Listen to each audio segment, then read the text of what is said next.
রহমান রহিম আল্লাহ তাআলার নামে। সূরা বনী ইসরাঈল। রহমান রহিম আল্লাহ তাআলার নামে। পবিত্র ও মহিমান্বিত সেই আল্লাহ তাআলা, যিনি তাঁর এক বান্দাকে রাতের বেলায় মসজিদে হারাম থেকে মসজিদে আকসায় নিয়ে গেলেন, যার পারিপার্শ্বিকতাকে আমি আগেই বরকতপূর্ণ করে রেখেছিলাম, যেন আমি তাকে আমার অদৃশ্য জগতের কিছু নিদর্শন দেখাতে পারি। মূলত সর্বশ্রোতা ও সর্বস্রষ্টা তো স্বয়ং তিনি। আমি মূসাকেও কিতাব দিয়েছি। আমি এই কিতাবকে বনী ইসরাঈলের হেদায়েতের উপকরণ বানিয়েছিলাম। আমি আদেশ দিয়েছিলাম, আমাকে ছাড়া অন্য কাউকে তোমরা নিজেদের কর্মবিধায়ক রূপে গ্রহণ করো না। তোমরা হচ্ছে সেসব লোকের বংশধর যাদের আমি নূহের সাথে নৌকায় আরোহণ করিয়েছিলাম। অবশ্যই সে ছিল আমার এক কৃতজ্ঞ বান্দা। আমি বনী ইসরাঈলদের প্রতি তাদের কিতাবের মধ্যে এ কথার ঘোষণা দিয়েছিলাম, অবশ্যই তোমরা দুবার আমার জমিনে বিপর্যয় সৃষ্টি করবে এবং মানুষের উপর তখন বড় বেশি বাড়াবাড়ি করবে। অতঃপর এই দুয়ের প্রথমটির নির্ধারিত সময় যখন এসে হাজির হল, তখন তোমাদের বিপর্যয় বন্ধ করার জন্য আমি তোমাদের উপর আমার এমন কিছু বান্দাকে পাঠিয়েছিলাম যারা ছিল বীরত্বের অধিকারী। অতঃপর তারা তোমাদের ঘরে ঘরে প্রবেশ করে সবকিছুই তছনছ করে দিয়ে গেল। আর এভাবেই আমার শাস্তির প্রতিশ্রুতি কার্যকর হয়ে থাকে। অতঃপর আমি দুশমনদের উপর বিজয় দিয়ে দ্বিতীয়বার তোমাদের সুদিন ফিরিয়ে দিলাম এবং ধন সম্পদ ও সন্তান সন্ততি দিয়ে তোমাদের আমি সাহায্য করলাম। সর্বোপরি এই জনপদে আমি তোমাদের সংখ্যাগরিষ্ঠ করলাম। যদি তোমরা কোনো ভালো কাজ করে থাকো, তা করেছ একান্তভাবে তোমাদের নিজেদের জন্য। অপরদিকে তোমাদের কেউ যদি কোনো মন্দ কাজ করে থাকো, তার দায়িত্ব একান্তভাবে তার নিজের। অতঃপর যখন আমার দ্বিতীয় প্রতিশ্রুতির সময় হাজির হল, তখন আমি আর এক দলকে তোমাদের মোকাবেলার জন্য পাঠিয়েছিলাম, যেন তারা তোমাদের মুখমণ্ডল কালিমাচ্ছন্ন করে দেয়, যেমন করে প্রথমবার এ ব্যক্তিরা মসজিদে আকসায় প্রবেশ করেছে এবং এর প্রচুর ক্ষতি সাধন করেছে। আবারও যেন তারা মসজিদে প্রবেশ করতে পারে এবং যে যে জিনিসের উপর তারা অধিকার জমাতে পারে তাই যেন তারা ধ্বংস করে দিতে পারে। সম্ভবত এর মাধ্যমে আল্লাহ তাআলা তোমাদের উপর অনুগ্রহ করবেন। আর তোমরা যদি আবার বিদ্রোহের দিকে ফিরে যাও, তাহলে আমিও আমার শাস্তির পুনরাবৃত্তি করব। আর আমি তো কাফেরদের জন্য জাহান্নামকে তাদের চির কারাগারে পরিণত করে দেখেছি। অবশ্যই এ কোরআন এমন এক পথের দিকে নির্দেশনা দেয় যা অতি সরল ও মজবুত, এবং যেসব ইমানদার মানুষ নেক আমল করে, এ কিতাব তাদের এ সুসংবাদ দেয় যে তাদের জন্য আল্লাহর কাছে এক মহাপুরস্কার রয়েছে। অপরদিকে যারা পরকালে বিশ্বাস করে না, আমি তাদের জন্য এক কঠিন আযাব প্রস্তুত করে রেখেছি। আর মানুষ যেভাবে নিজের জন্য না বুঝে অকল্যাণ কামনা করে, তেমনি সে তার নিজের জন্য বুঝে সুঝে কিছু কল্যাণও কামনা করে। আসলে মানুষ কাঙ্ক্ষিত বস্তুর জন্য এমনিই তাড়াহুড়ো করে। আমি রাত ও দিনকে আমার কুদরতের দুটো নিদর্শন বানিয়ে রেখেছি। অতঃপর রাতের নিদর্শন আমি বিলীন করে দিয়েছি এবং দিনের নিদর্শনকে আমি করেছি আলোকময়, যাতে করে এর আলোতে তোমরা তোমাদের মালিকের রিজিক সংগ্রহ করতে পারো। সর্বোপরি তোমরা এর মাধ্যমে বছরের গণনা ও এর হিসাবও জানতে পারো। আর এর সব কয়টি বিষয়ই আমি খুলে খুলে বর্ণনা করেছি। প্রত্যেক মানুষের ভাগ্যলিপি আমি তার গলায় হারের মতো করে ঝুলিয়ে রেখেছি। কিয়ামতের দিন তার জন্য আমল নামার একটি গ্রন্থ আমি তার সামনে বের করে দেব। সে তা তার সামনে খোলা অবস্থায় পড়ে থাকতে দেখবে। আমি তাকে বলবো, পড়ো, এ হচ্ছে তোমার আমল নামা। আজ নিজের হিসাবের জন্য তুমি একাই যথেষ্ট। যে ব্যক্তি হিদায়াতের পথে চলবে, সে তো চলবে একান্তভাবে নিজের ভালোর জন্য। যে ব্যক্তি গোমরাহ হবে, তার গোমরাহির দায়িত্ব অবশ্যই তার উপর। আসল কথা হচ্ছে, সেদিন কেউই অন্য কারো গুনাহের ভার বইবে না। আর আমি কখনোই কোনো জাতিকে আযাব দেই না, যতক্ষণ না আমি সেখানে আযাব থেকে সতর্ককারী কোন রসুল না পাঠাই। আমি যখন কোন জনপদকে ধ্বংস করতে চাই, তখন তার বিত্তশালী লোকদের ভালো কাজের আদেশ করি, কিন্তু তা না করে সেখানে তারা গুনাহের কাজ করতে শুরু করে। অতঃপর এজন্য সেখানে আমার আযাবের ফয়সালা প্রতিষ্ঠিত হয়ে যায়। পরিশেষে আমি তা সম্পূর্ণরূপে বিনাশ করে দেই। নূহের পর আমি এই একই কারণে কত মানব গোষ্ঠীকে ধ্বংস করে দিয়েছি। হে নবী, তোমার মালিক তার বান্দাদের গুনাহের খবর রাখা ও তা পর্যবেক্ষণ করার জন্য একাই যথেষ্ট। কোন ব্যক্তি দ্রুত দুনিয়ার সুখ সম্ভোগ পেতে চাইলে আমি তাকে এখানে তার জন্য যতটুকু দিতে চাই তা সত্য দিয়ে দেই, কিন্তু পরিশেষে তার জন্য জাহান্নামে নির্ধারণ করে রাখি, যেখানে সে প্রবেশ করবে একান্ত নিন্দিত, অপমানিত ও বিতাড়িত অবস্থায়। অপরদিকে যারা আখিরাত ও তার সাফল্য কামনা করে এবং তা পাওয়ার জন্য যে পরিমাণ চেষ্টা করা উচিত তেমনি ভাবেই চেষ্টা করে, সর্বোপরি যারা হয় সত্যিকার মোমেন, মূলত তারাই হচ্ছে এমন লোক যাদের চেষ্টা সাধনা আল্লাহর দরবারে কবুল হয়। হে নবী, আমি এদের যারা দুনিয়া চায় এবং ওদের যারা আখিরাত চায় সবাইকেই তোমার মালিকের দান থেকে সাহায্য করে যাচ্ছি, এবং তোমার মালিকের দান কারো জন্যই বন্ধ নয়। হে নবী, তুমি দেখো কিভাবে আমি পার্থিব সম্পদের বেলায় তাদের একজনকে আরেকজনের উপর শ্রেষ্ঠত্ব দান করলাম। অবশ্য মর্যাদার দিক থেকে আখিরাত অনেক বড়, তার ফজিলত বহুলাংশে বেশি। হে মানুষ, আল্লাহর সাথে তোমরা অন্য কাউকে মাবুদ বানিও না, নতুবা পরকালে তোমরা নিন্দিত, অপমানিত ও নিঃসহায় হয়ে পড়বে। তোমার মালিক আদেশ করছেন তোমরা তাকে বাদ দিয়ে অন্য কারো ইবাদত করো না, এবং তোমরা তোমাদের পিতামাতার সাথে সৎ ব্যবহার করো। তাদের একজন কিংবা উভয়ই যদি তোমার জীবদ্দশায় বার্ধক্যে উপনীত হয়, তাহলে তাদের সাথে বিরক্তিসূচক কিছু বলো না এবং কখনো তাদের ধমক দিও না। তাদের সাথে সম্মানজনক ভদ্রজনিত কথা বলবে। অনুকম্পায় তুমি ওদের প্রতি বিনয় অবনত থেকো এবং বলো, হে আমার মালিক, ওদের প্রতি ঠিক সেভাবেই তুমি দয়া করো যেমনি করে শৈশবে ওরা আমাকে লালন পালন করেছিল। আসলে তোমাদের মালিক তোমাদের মনের ভিতরে যা আছে তা ভালো করেই জানেন। তোমরা সত্যিই যদি ভালো মানুষ হয়ে থাকো তাহলে আল্লাহ তাআলা তা মাফ করে দেবেন, কেননা যারা তওবা করে তিনি তাদের গুনাহ মাফ করে দেন। আত্মীয় স্বজনকে তাদের যথার্থ পাওনা আদায় করে দেবে, অভাবগ্রস্ত এবং মুসাফিরদেরও তাদের হক আদায় করে দেবে। কখনো অপব্যয় করো না, অবশ্যই অপব্যয়কারীরা হচ্ছে শয়তানের ভাই, আর শয়তান হচ্ছে তার মালিকের প্রতি বড়ই অকৃতজ্ঞ। যদি তোমাকে কখনো এ হকদারদের বিমুখ করতেই হয় এ কারণে যে তাকে দেওয়ার মতো সম্পদ তোমার কাছে নেই এবং তুমি তোমার মালিকের কাছ থেকে অনুগ্রহ কামনা করছো, যা পাওয়ার তুমি আশাও রাখো, তাহলে একান্ত নম্রভাবে তাদের সাথে কথা বলো। কখনো নিজের ব্যয়ের হাত করদানের সাথে বেঁধে রেখো না, যাতে কার কোনো প্রকাশ পায়, আবার তা সম্পূর্ণ খুলেও রেখো না, অন্যথায় বেশি খরচ করার কারণে তুমি নিন্দিত, নিঃস্ব হয়ে যাবে। তোমার মালিক যাকে চান তার রিজিক বাড়িয়ে দেন, আবার যাকে চান তাকে তা কম করে দেন। অবশ্যই তিনি তার বান্দাদের প্রয়োজন সম্পর্কে ভালোভাবেই জানেন এবং তাদের অবস্থাও তিনি দেখেন। তোমরা তোমাদের সন্তানদের কখনো দারিদ্র্যের ভয়ে হত্যা করো না। আমি যেমন তাদের রিজিক দান করি তেমনি তোমাদেরও কেবল আমিই রিজিক দান করি। রিজিকের ভয়ে তাদের হত্যা করা হবে অবশ্যই একটি মহাপাপ। তোমরা ব্যভিচারের ধারে কাছেও যেও না, নিঃসন্দেহে এ হচ্ছে একটি অশ্লীল কাজ এবং নিকৃষ্ট পথ। কোন জীবনকে অন্যায়ভাবে হত্যা করো না, যা আল্লাহ তাআলা হারাম করেছেন। যে ব্যক্তিকে অন্যায়ভাবে হত্যা করা হয় আমি তার উত্তরাধিকারীকে এ অধিকার দিয়েছি, সে চাইলে রক্তের বিনিময় দাবি করতে পারে, তবে সে যেন হত্যার প্রতিশোধ নেয়ার ব্যাপারে বাড়াবাড়ি না করে, কেননা হত্যার মামলায় যে ব্যক্তি মজলুম তাকেই সাহায্য করা হবে। এতিমদের মাল সম্পদের কাছেও যেও না, তবে এমন কোন পন্থায় যা এতিমের জন্য উত্তম বলে প্রমাণিত হয় তা বাদে, যতক্ষণ পর্যন্ত সে এতিম তার বয়প্রাপ্তির পর্যায়ে উপনীত হয় এবং তোমরা এদের দেয়া যাবতীয় প্রতিশ্রুতি মেনে চলো, কেননা কিয়ামতের দিন এ প্রতিশ্রুতির ব্যাপারে তোমাদের জিজ্ঞাসাবাদ করা হবে। কোনো কিছু পরিমাপ করার সময় মাপ কিন্তু পুরোপুরিই করবে, আর ওজন করার জিনিস হলে দাঁড়িপাল্লা সোজা করে ধরবে। লেনদেনের ব্যাপারে এই হচ্ছে উত্তম পন্থা এবং পরিণামের দিক থেকে এটাই হচ্ছে উৎকৃষ্ট। যে বিষয়ে তোমার কোনো জ্ঞান নেই অযথা তার পেছনে পড়ো না, কেননা কিয়ামতের দিন কান, চোখ ও অন্তর এ সব কয়টির ব্যবহার সম্পর্কে তাকে জিজ্ঞেস করা হবে।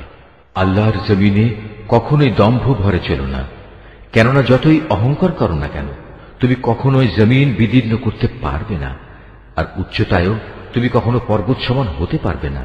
হে নবী, এগুলো সবই খারাপ কাজ। এর মন্দ দিকগুলো তোমার মালিকের কাছে একান্ত ঘৃণিত। তোমার মালিক ওহির মাধ্যমে যে প্রজ্ঞা দান করেছেন এ হচ্ছে তার অন্তর্ভুক্ত, যা তোমার মালিক ওহির মাধ্যমে তোমার কাছে পাঠিয়েছেন। তুমি আল্লাহর সাথে অন্য আর কাউকে মাবুদ বানাবে না, অন্যথায় তুমি নিন্দিত, অপমানিত ও আল্লাহর অনুগ্রহ থেকে বঞ্চিত হয়ে জাহান্নামে নিক্ষিপ্ত হবে। এটা কেমন কথা? তোমাদের মালিক তোমাদের জন্য নির্ধারিত করেছেন পুত্র সন্তান, আর নিজ ফেরেশতাদের কন্যা হিসেবে গ্রহণ করে নিয়েছেন। তোমরা সত্যিই আল্লাহ তাআলা সম্পর্কে একটা জঘন্য কথা বলে বেড়াচ্ছ। আমি কোরআনে এ কথাগুলো সবিস্তার বর্ণনা করেছি, যাতে করে তারা এর থেকে কিছু শিক্ষা গ্রহণ করতে পারে, কিন্তু এ বিষয়টি তাদের ঈমানের প্রতি বিদ্বেষ ছাড়া আর কিছুই বাড়াল না। হে নবী, এদের তুমি বলো, যদি আল্লাহর সাথে আরো মাবুদ থাকত, যেমন করে এ মুশরিক লোকেরা বলে, তাহলে অবশ্যই তারা এতদিনে আরশের মালিকের কাছে পৌঁছার একটা পথ বের করে নিত। মূলত এরা আল্লাহ তাআলা সম্পর্কে যা কিছু অবান্তর কথাবার্তা বলে, তিনি তার চেয়ে অনেক পবিত্র, অনেক মহিমান্বিত। সাত আসমান, জমিন, এ দুয়ের মাঝখানে যা কিছু মজুদ আছে তা সবই আল্লাহ তাআলার পবিত্রতা ও মহিমা ঘোষণা করছে।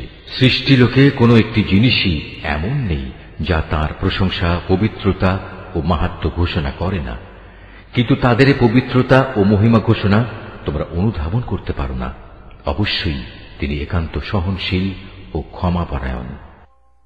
হে নবী, যখন তুমি কোরআন পাঠ করো, তখন তোমার ও যারা পরকালের উপর বিশ্বাস করে না তাদের মাঝে আমি একটি প্রচ্ছন্ন পর্দা এঁটে দেই।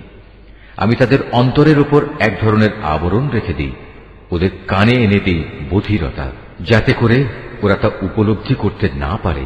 তাই তুমি দেখবে, যখন তুমি কোরআনে এক আল্লাহ তাআলার কথা স্মরণ করতে থাকো, তখন তারা তোমার কাছ থেকে সরে পড়ে।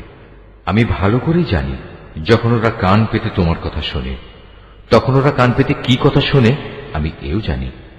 যখন এই জালেমরা নিজেদের মধ্যে সলা পরামর্শ করে বলে, তোমরা তো একজন জাদুগ্রস্ত লোকেরই অনুসরণ করে চলেছ।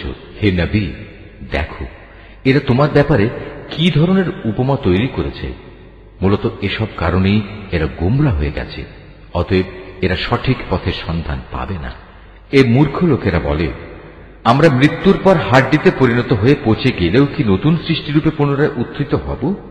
তুমি তাদের বলো, মৃত্যুর পর তোমরা পাথর হয়ে যাও কিংবা লোহায় পরিণত হও, সর্বাবস্থায় তোমরা পুনরুত্থিত হবে। কিংবা এমন কিছু সৃষ্টি তোমাদের ধারণায় যার বাস্তবায়ন হওয়া খুবই কঠিন। অচিরেই তারা বলবে, অবস্থা এমন হলে কে আমাদের পুনরায় জীবিত করবে? তুমি বলো, হ্যাঁ, তিনিই করবেন, যিনি তোমাদের প্রথমবার সৃষ্টি করেছেন। অতঃপর তুমি দেখবে তারা তোমার সামনে মাথা নাড়াবে এবং বলবে, তাহলে কবে হবে এসব কিছু? তুমি বলো, সম্ভবত সেদিন খুব শীঘ্রই সংঘটিত হবে, যেদিন আল্লাহ তাআলা তোমাদের ডাক দেবেন এবং তোমরা সবাই তার প্রশংসা করতে করতে তার ডাকে সাড়া দেবে। আর তোমরা ভাববে, সামান্য কিছু সময়ই তোমরা কবরে কাটিয়ে এসেছ। হে নবী, আমার বান্দাদের বলে দাও, তারা যেন কথা বলার সময় এমন সব কথা বলে যা উত্তম, কেননা শয়তান খারাপ কথা দ্বারা তাদের মাঝে বিভেদ সৃষ্টির উস্কানি দেয়, আর শয়তান তো হচ্ছে মানুষের প্রকাশ্য দুশমন। হে মানুষ, তোমাদের মালিক তোমাদের সম্পর্কে ভালো করেই জানেন। তিনি চাইলে তোমাদের উপর দয়া করেন, আবার চাইলে তিনি তোমাদের শাস্তি দেন। হে নবী, আমি তো তোমাকে তাদের উপর কোনো অভিভাবক করে পাঠাইনি। তোমার মালিক তাদের ভালো করেই জানেন যা আসমান সমূহ ও জমিনের মাঝে মজুদ রয়েছে। আমি এক একজন নবীকে এক একজনের উপর মর্যাদা দান করেছি। এমনি ভাবেই আমি দাউদকে জবুর কিতাব দান করে মর্যাদাবান করেছি। হে নবী, এদের বলো, তোমরা আল্লাহকে বাদ দিয়ে যাদের মাবুদ মনে করে ডাকো, তাদের ডেকে দেখো, দেখবে তারা তোমাদের কষ্ট দূর করা কিংবা তা বদলে দেওয়ার কোনো ক্ষমতাই রাখে না। ওরা যাদের ডাকে তারা স্বয়ং নিজেরাই তো তাদের মালিকের কাছে পৌঁছার উসিলা তালাশ করতে থাকে। তারা দেখতে চায় তাদের মধ্যে কে আল্লাহ তাআলার নিকটতর হতে পারে, এবং তারা তাঁরই দয়া প্রত্যাশা করে, তাঁর আযাবকে ভয় করে। মূলত তোমার মালিকের আযাব এমনই একটি বিষয় যা একান্ত ভীতিপ্রদ। এমন কোন একটি জনপদ নেই যা আমি কিয়ামতের দিন আসার আগেই ধ্বংস করে দেব না, কিংবা তাদের আমি কঠোর আযাব দেব না। এসব কথা তো আমার পাঠানো কিতাবেই লিপিবদ্ধ আছে। আমাকে আযাবের নিদর্শন সমূহ পাঠানো থেকে এছাড়া অন্য কোনো কিছুই নিবৃত্ত করতে পারেনি যে তাদের আগের লোকেরা তা অস্বীকার করেছে। আমি সামুদ জাতিকে দৃশ্যমান নিদর্শন হিসেবে একটি উষ্ট্রি পাঠিয়েছিলাম, অতঃপর তারা আমার সেই নিদর্শনের সাথে জুলুম করেছে। আসলে আমি ভয় দেখানোর জন্যই তাদের কাছে আযাবের নিদর্শনসমূহ পাঠাই। হে নবী, স্মরণ করো যখন আমি তোমাকে বলেছিলাম তোমার মালিক জ্ঞানের পরিধি দিয়ে সব মানুষদের পরিবেষ্টন করে আছেন। যে স্বপ্ন আমি তোমাকে দেখিয়েছিলাম তাকে আমি আসলে মানুষদের জন্য পরীক্ষার বিষয় বানিয়ে দিয়েছিলাম, এবং সে গাছকেও পরীক্ষার কারণ বানিয়েছি, যার প্রতি কোরআনে অভিশাপ দেওয়া হয়েছে। এভাবেই আমি তাদের ভয় দেখাই। মূলত আমার ভয় দেখানো তাদের গুমরাহি কেবল বাড়িয়ে দিয়েছে। স্মরণ করো যখন আমি ফেরেশতাদের বললাম তোমরা আদমকে সাজদা করো, তখন তারা সবাই আমার আদেশে সাজদা করল, ইবলিস ছাড়া। সে বলল, আমি কিভাবে তাকে সাজদা করব যাকে তুমি মাটি থেকে সৃষ্টি করেছ? সে বলল, তুমি কি একে দেখেছ যাকে তুমি আমার উপর মর্যাদা দান করলে? যদি তুমি আমাকে কিয়ামত পর্যন্ত অবকাশ দাও, তাহলে আমি অবশ্যই তার গোটা বংশধরদের নিজের আয়ত্তে নিয়ে আসব, তবে একটি ক্ষুদ্র দল ছাড়া যারা বেঁচে থাকতে পারবে। আল্লাহ তাআলা বললেন, যাও, দূর হয়ে যাও এখান থেকে। তাদের মধ্যে যারা তোমার আনুগত্য করবে তোমাদের সবার শাস্তি হচ্ছে জাহান্নাম, আর জাহান্নামের শাস্তিও পুরোপুরি দেয়া হবে। এদের মধ্যে যাকেই পারো তুমি তোমার আওয়াজ দিয়ে গোমরা করে দাও। তোমার যাবতীয় অশ্বারোহী ও পদাতিক বাহিনী নিয়ে তাদের উপর গিয়ে চড়াও হও। ধন সম্পদ ও সন্তান সন্ততিতে তুমি তাদের সাথী হয়ে যাও এবং যত পারো তাদের মিথ্যা প্রতিশ্রুতি দিতে থাকো। আর শয়তান তাদের যে প্রতিশ্রুতি দেয় তা প্রতারণা ছাড়া আর কিছুই নয়। নিঃসন্দেহে যারা আমার খাস বান্দা তাদের উপর তোমার কোনো ক্ষমতা চলবে না।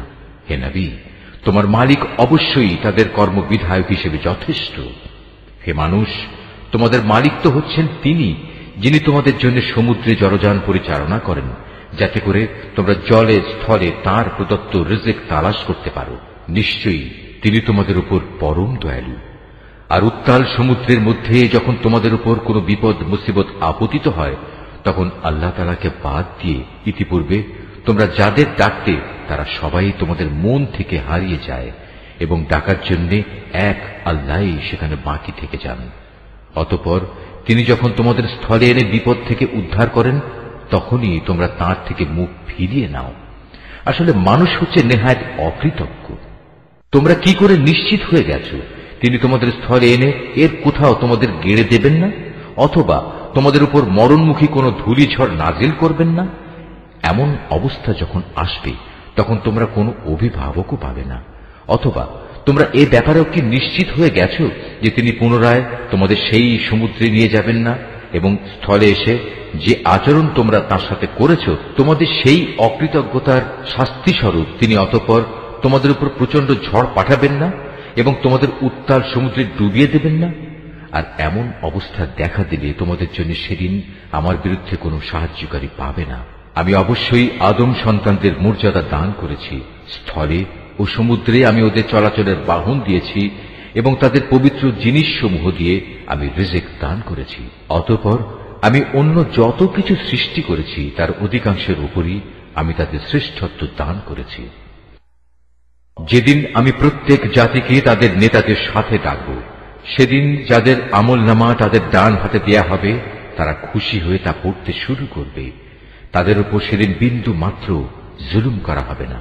যে ব্যক্তি জেনে বুঝে এই দুনিয়ায় সত্য থেকে অন্ধ হয়ে থেকেছে, পরকালেও সে আল্লাহর নিয়ামত থেকে অন্ধ থেকে যাবে এবং হেদায়েত থেকেও সে হবে পথহারা। হে নবী, আমি তোমার প্রতি যে ওহী পাঠিয়েছি তার প্রচার ও প্রতিষ্ঠা থেকে তোমার পদস্খলন ঘটাবার ব্যাপারে এরা কোনো প্রকার চেষ্টা থেকেই বিরত থাকেনি, যাতে করে তুমি ওহীর বদলে আমার সম্পর্কে কিছু মিথ্যা কথা বানাতে শুরু করো। যদি তেমন কিছু করতে তাহলে এরা তোমাকে তাদের ঘনিষ্ঠ বন্ধু বানিয়ে দিত। যদি আমি তোমাকে তখন অবিচল না রাখতাম তাহলে তুমি অবশ্যই তাদের দিকে সামান্য কিছুটা হলেও ঝুঁকে পড়তে।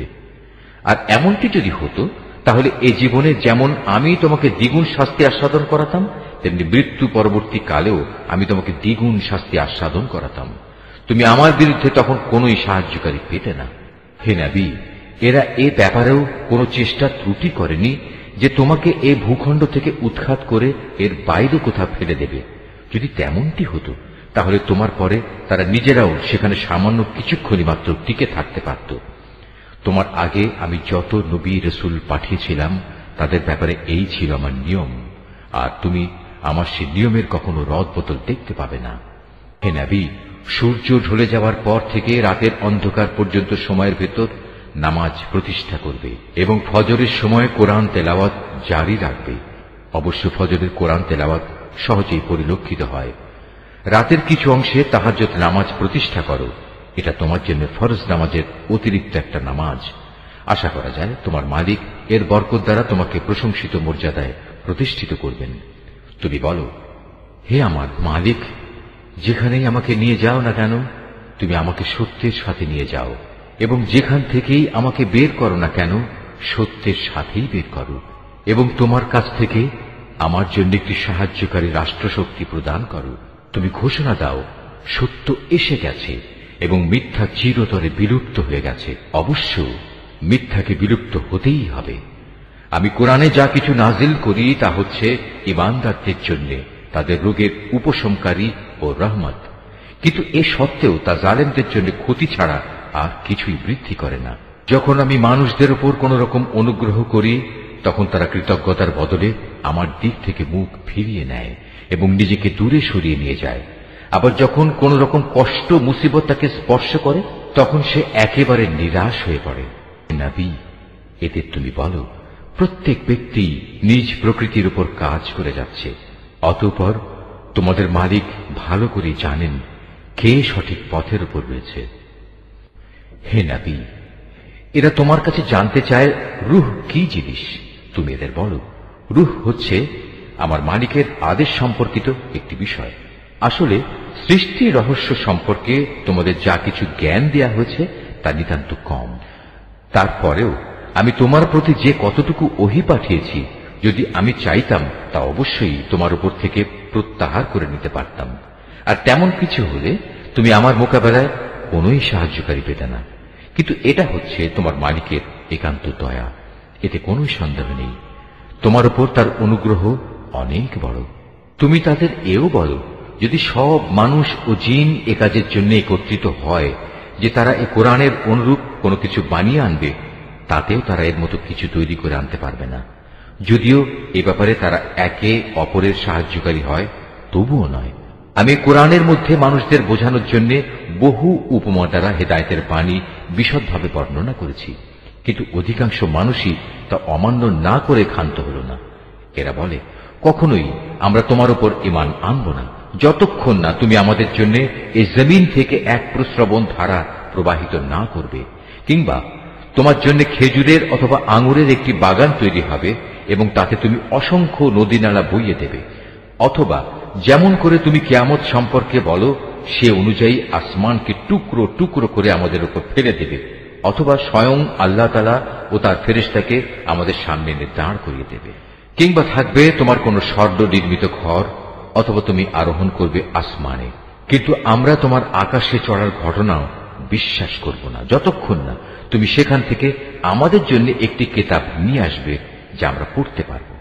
হে নবী, তুমি এদের শুধু এটুকু বলো, মহান পবিত্র আমার আল্লাহ তাআলা, আমি তো কেবল তাঁর পক্ষ থেকে একজন মানুষ, একজন রাসূল বই, কিছুই নই। যখনই মানুষদের কাছে আল্লাহ তাআলার কাছ থেকে হেদায়েত আসত তখন তাদের ঈমান আনা থেকে এছাড়া অন্য কোনো জিনিসই বিরত রাখেনি যে তারা বলতো, আল্লাহ তাআলা আমাদের মতো একজন মানুষকে কি নবী করে পাঠালেন?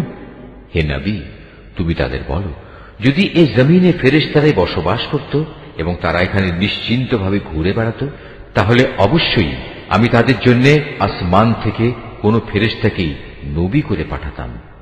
তুমি বলো, আমার এবং তোমাদের মাঝে আল্লাহ তাআলাই আমি মনে করি সাক্ষী হিসেবে যথেষ্ট। অবশ্যই তিনি তার বান্দাদের সম্পর্কে জানেন, তিনি তাদের সব আচরণও দেখেন।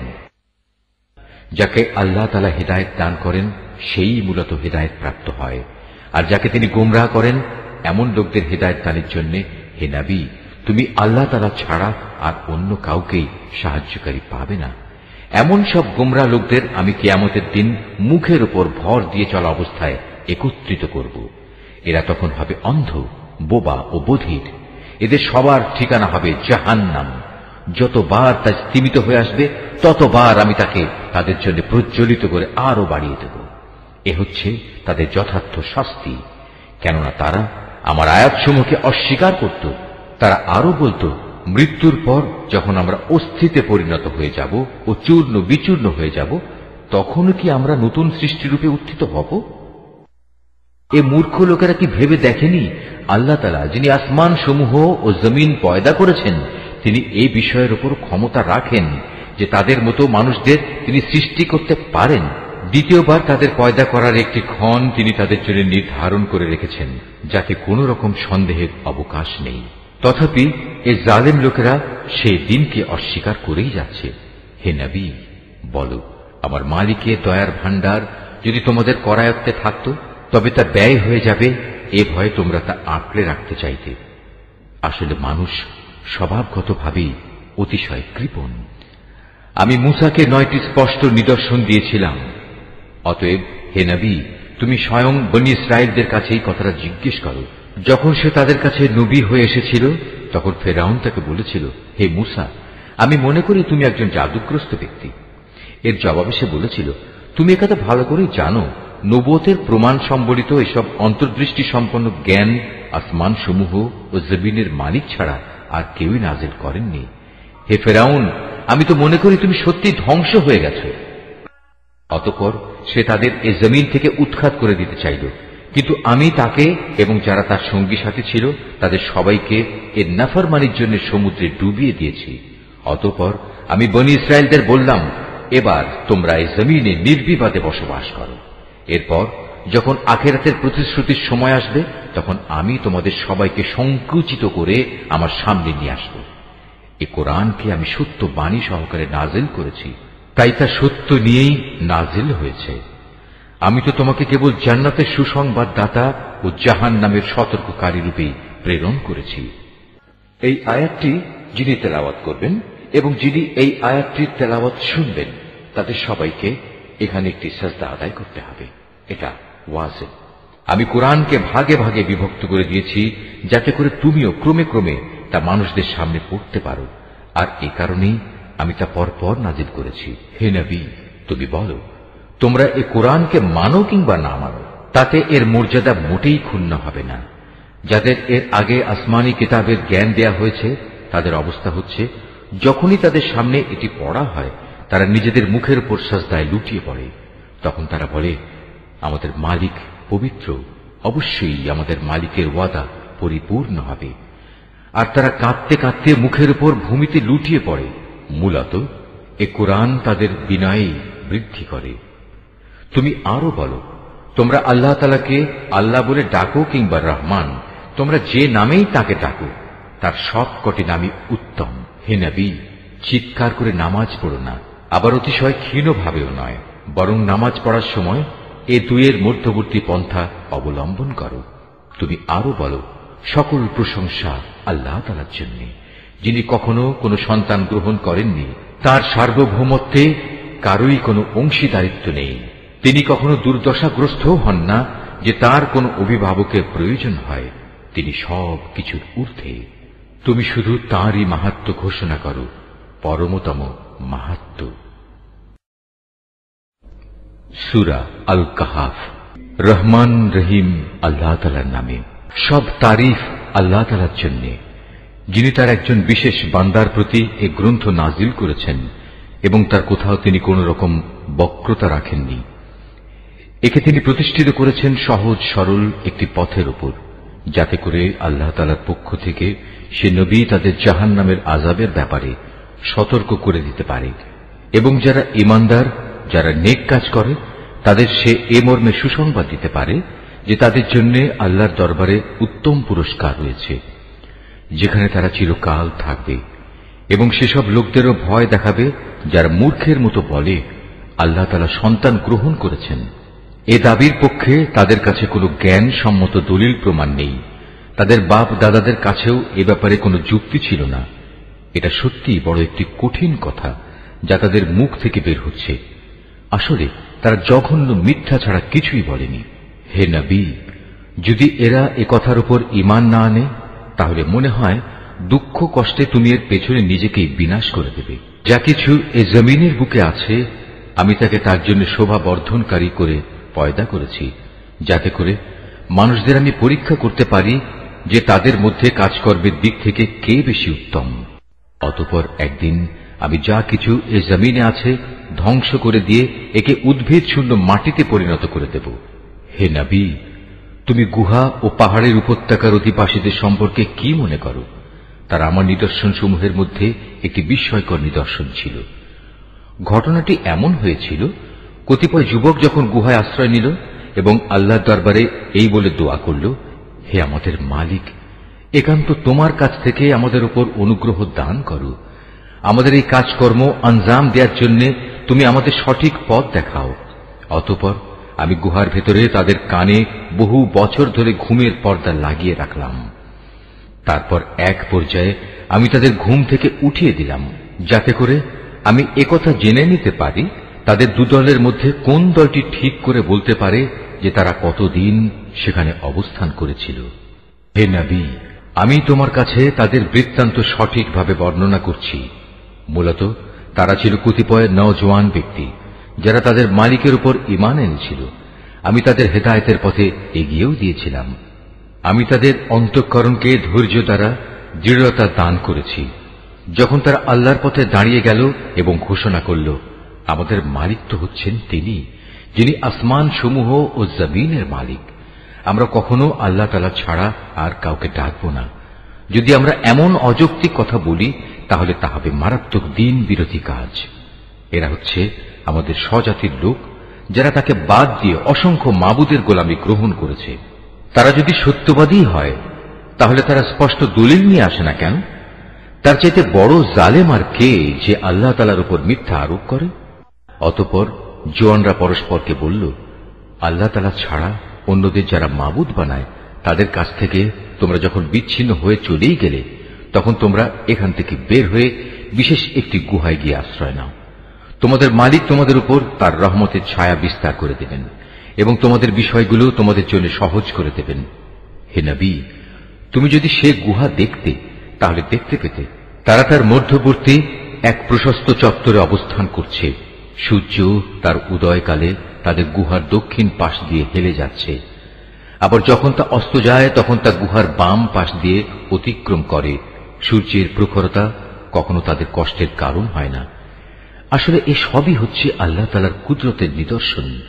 এ সব নিদর্শনের মাধ্যমে আল্লাহ তাআলা যাকে হেদায়েত দান করেন সেই একমাত্র হেদায়েত প্রাপ্ত হয়, আর যাকে তিনি গোমরাহ করেন সে কখনো কোনো পথ প্রদর্শনকারী ও অভিভাবক পেতে পারে না।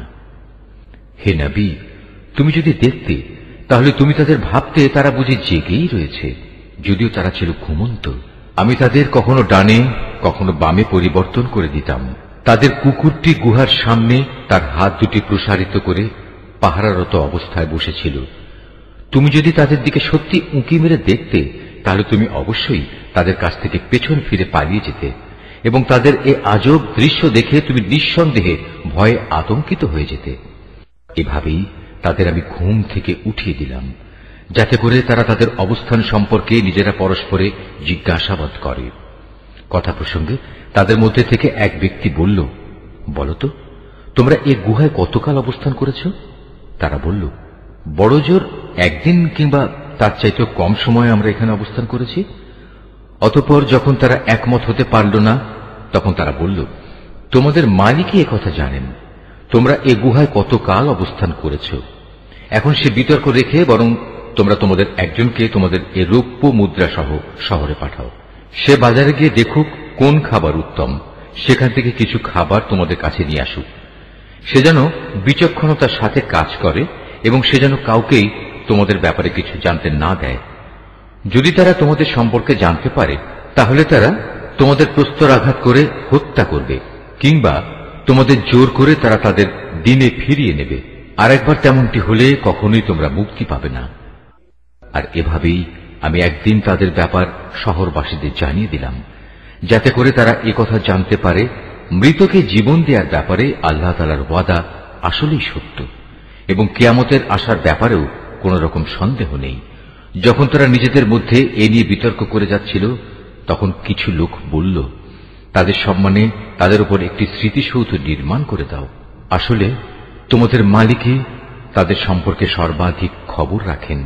অপরদিকে যেসব মানুষ তাদের কর্তব্য কাজের উপর বেশি প্রভাবশালী ছিল, তারা বলল, স্মৃতিসৌধ বানানোর বদলে চলো আমরা তাদের উপর একটি মসজিদ বানিয়ে দেই। কিছু লোক বলে, গুহার অধিবাসীরা ছিল 3 জন, ওদের মধ্যে চতুর্থটি ছিল ওদের পাহারাদার কুকুর। আবার কিছু লোক বলে তারা ছিল 5 জন, তাদের ষষ্ঠটি ছিল ওদের কুকুর। আসলে অজানা অদেখা বিষয়সমূহের প্রতি এরা খামাখা অনুমান নিক্ষেপ করি এ সব কিছু বলছে। তাদের কেউ বলে ওরা ছিল 7 জন এবং অষ্টমটি ছিল তাদের কুকুর। হে নবী, তুমি এদের বলো, হ্যাঁ, আমার মালিক ভালো করেই জানেন ওদের আসল সংখ্যা কত ছিল। তাদের সংখ্যা খুব কম সংখ্যক লোকই বলতে পারে। তুমিও এদের ব্যাপারে সাধারণ আলোচনার বাইরে বেশি বিতর্ক করো না এবং তাদের সম্পর্কে খামাখা অন্য মানুষদের কাছেও জিজ্ঞাসাবাদ করো না। হে নবী, কখনো কোনো কাজের ব্যাপারে একথা বলো না, এ কাজ আমি আগামীকাল করব। হ্যাঁ, বরং এভাবে বলো, আল্লাহ তাআলা যদি চান তাহলেই আমি আগামীকাল এ কাজটা করব। যদি কখনো কোনো কিছু ভুলে যাও তাহলে তোমার মালিককে স্মরণ করো এবং বলো, সম্ভবত আমার মালিক এ কাহিনীর চাইতে নিকটতর কোনো কল্যাণ দিয়ে আমাকে পথ দেখাবেন। তারা তাদের এ গুহায় কাটিয়েছে মোট 300 বছর। কেউ অবশ্য এর সাথে আরো 9 বছর যোগ করেছে। হে নবী, তুমি বলো, বস্তুত একমাত্র আল্লাহ তাআলাই সঠিক করে বলতে পারেন ওরা গুহায় কত বছর কাটিয়েছে। আসমান সমূহ ও জমিনের যাবতীয় অজানা অদেখা বিষয়ের জ্ঞান তো একমাত্র তার জন্য নির্দিষ্ট রয়েছে। কত সুন্দর দ্রষ্টা তিনি, কত সুন্দর শ্রোতা তিনি। তিনি ছাড়া তাদের দ্বিতীয় কোন অভিভাবক নেই। আল্লাহ তাআলা নিজের কর্তৃত্ব ও ক্ষমতায় অন্য কাউকে কখনো শরীক করেন না। হে নবী, তোমার উপর তোমার মালিকের যে কিতাব নাজিল করা হয়েছে তা তুমি তেলাওয়াত করতে থাকো। তার কিতাবে বর্ণিত কথাবার্তা রদবদল করার কেউই নেই। তিনি ছাড়া তুমি আর কোনই আশ্রয়স্থল পাবে না। হে নবী, তুমি নিজেকে সদা সেসব মানুষদের সাথে রেখে চলবে যারা সকাল সন্ধ্যায় তাদের মালিককে ডাকে, তারা একমাত্র তাঁরই সন্তুষ্টি কামনা করে, এবং কখনো তাদের কাছ থেকে তোমার স্নেহের দৃষ্টি ফিরিয়ে নিও না। কখনো এমন কোন ব্যক্তির কথা মতো চলো না যার অন্তঃকরণকে আমি আমার স্মরণ থেকে গাফেল করে দিয়েছি। আর যে ব্যক্তি নিজের প্রবৃত্তির গোলামি করতে শুরু করেছে এবং যার কার্যকলাপ আল্লাহ তাআলার সীমানা লঙ্ঘন করেছে। হে নবী, তুমি বলো, এ সত্য দিন তোমাদের মালিকের পক্ষ থেকে এসেছে। সুতরাং যার ইচ্ছা সে এর উপর ঈমান আনুক, আর যার ইচ্ছা সে তা অস্বীকার করুক। আমি তো এ অস্বীকারী জালেমদের জন্য এমন এক আগুন প্রস্তুত করে রেখেছি যার বেষ্টনী তাদের পুরোপুরি পরিবেষ্টন করে রাখবে। যখন তারা পানির জন্য ফরিয়াদ করতে থাকবে তখন এমন এক গলিত ধাতুর মতো পানীয় দ্বারা তাদের ফরিয়াদের জবাব দেয়া হবে যা তাদের সমগ্র মুখমণ্ডল জ্বালিয়ে পুড়িয়ে দেবে। কি ভীষণ হবে সে পানীয়, আর কি নিকৃষ্ট হবে তাদের আশ্রয়ের স্থানটি। আর যারাই আল্লাহ তাআলার উপর ঈমান এনেছে এবং ভালো কাজ করেছে তাদের কোনো আশঙ্কা নেই। আমি কখনো তাদের বিনিময় বিনষ্ট করি না যারা নেক কাজ করে। এদের জন্য রয়েছে এমন এক স্থায়ী জান্নাত যার পাদদেশ দিয়ে ঝর্ণাধারা প্রবাহিত হবে। তাদের সেখানে সোনার কাঁকুন দ্বারা অলঙ্কৃত করা হবে। তারা পরিধান করবে সূক্ষ্ম ও পুরু রেশমের পোশাক। উপরন্তু তারা সমাসীন হবে এক সুসজ্জিত আসনে। কত সুন্দর তাদের বিনিময়, কত চমৎকার তাদের আশ্রয়ের এই স্থানটি। হে নবী, তাদের শিক্ষার জন্য তুমি 2 জন লোকের উদাহরণ পেশ করো, যাদের একজনকে আমি 2টো আঙুরের বাগান দান করেছিলাম এবং এ 2টো কতিপয় খেজুর গাছ দ্বারা পরিবেষ্টিত করে রেখেছিলাম। আবার এ 2-এর মধ্যবর্তী স্থানকে পরিণত করেছিলাম একটি সুফলা শস্য ক্ষেত্র রূপে। উভয় বাগানই এক পর্যায়ে যথেষ্ট ফল দান করল। ফলদানে বাগান 2টো কোন রকম ত্রুটি করেনি। উভয় বাগানের ফাঁকে ফাঁকে আমি পানির ঝর্ণাধারাও প্রবাহিত করে রেখেছিলাম। এক পর্যায়ে তার অনেক ফল হয়ে গেল। অতঃপর একদিন সে তার সাথীকে কথা প্রসঙ্গে বলল, দেখো, আমি ধন সম্পদের দিক থেকে তোমার চাইতে যেমন বড়, তেমনি জনবলেও আমি তোমার চাইতে বেশি শক্তিশালী। নিজের শক্তি সামর্থ্যের ব্যাপারে বাড়াবাড়ি করতে করতে সে নিজের বাগানে গিয়ে প্রবেশ করল এবং বলল, আমি ভাবতেই পাচ্ছি না এ বাগানের সৌন্দর্য কোনোদিন নিঃশেষ হয়ে যাবে। আমি এও মনে করি না একদিন এসব ধ্বংস হয়ে কিয়ামত প্রতিষ্ঠিত হবে এবং কিয়ামতের পর আমাকে যদি আমার মালিকের সামনে ফিরিয়ে নেওয়াও হয়, তাহলে এর চাইতে উৎকৃষ্ট কোনো কিছু আমি সেখানে পাব। তার সে গরিব সাথীটি যে তার সাথে কথা বলছিল বলল, এ পার্থিব সম্পদ দেখে তুমি কি সত্যি সে মহান সত্তাকে অস্বীকার করছো, যিনি তোমাকে প্রথমত মাটি থেকে অতঃপর শুক্র কণা থেকে পয়দা করেছেন, পরিশেষে তিনি তোমাকে একটি মানুষের আকৃতিতে পূর্ণাঙ্গ করেছেন? কিন্তু আমি তো বিশ্বাস করি সেই সৃষ্টিকর্তা আল্লাহ তাআলাই হচ্ছেন আমার মালিক এবং আমার মালিকের কোনো কাজের সাথেই আমি কাউকে শরীক করি না।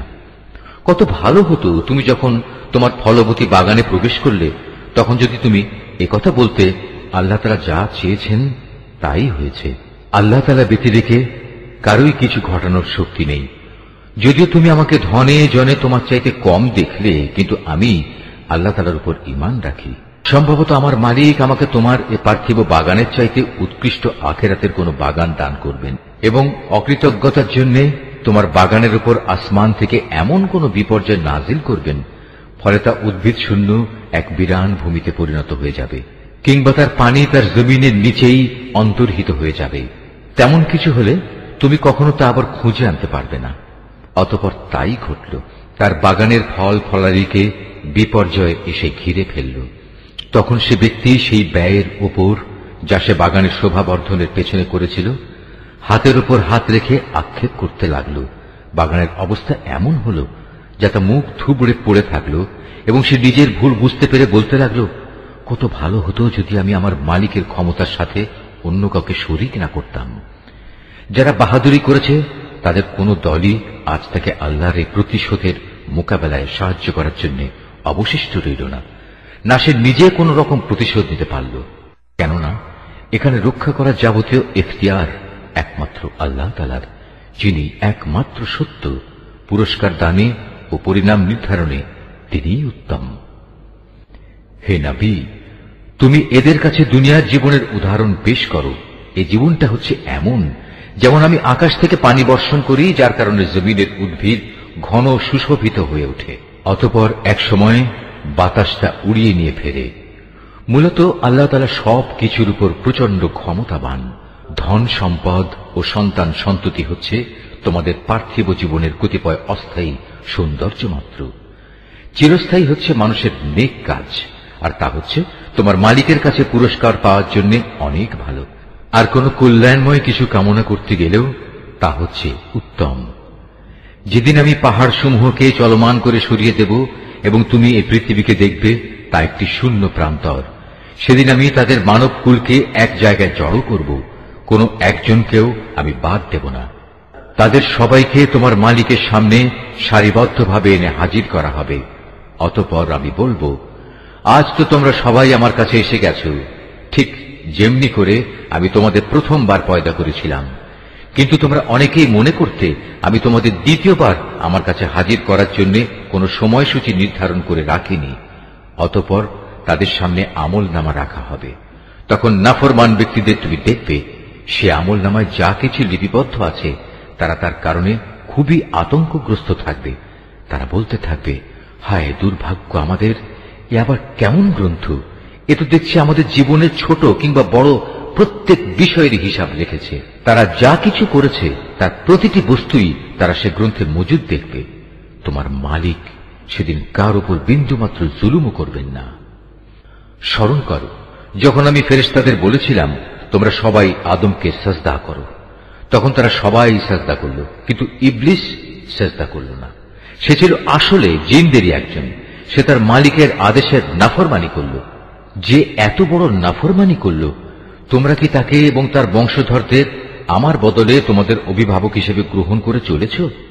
অথচ প্রথম দিন থেকেই সে তোমাদের প্রকাশ্য দুশমন। চেয়ে দেখো জালেমদেরকে নিকৃষ্ট বিনিময় দেয়া হয়েছে।